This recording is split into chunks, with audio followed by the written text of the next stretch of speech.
প্রজাপতি বসে আছে।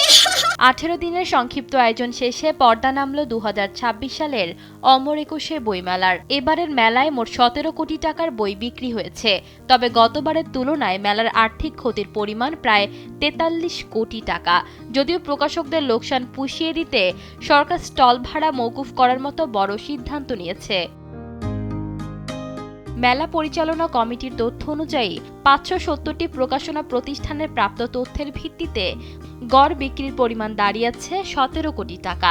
এর মধ্যে বাংলা একাডেমি একাই 17,04,629 টাকার বই বিক্রি করেছে। তথ্য কেন্দ্রে এবার 1,771টি নতুন বই জমা পড়েছে এবং মোড়ক উন্মোচন হয়েছে 252টি বইয়ের। তবে সব প্রকাশক বই জমা না দেওয়ায় নতুন বইয়ের প্রকৃত সংখ্যা আরও বেশিও হতে পারে বলে ধারণা করা হচ্ছে।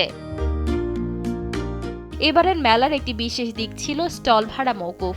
বইমেলার সময় কম থাকায় প্রকাশকদের লোকসান কিছুটা লাঘব করতে সরকার সব প্রকাশনা প্রতিষ্ঠানের স্টল ভাড়া মওকুফ করার সিদ্ধান্ত নিয়েছে।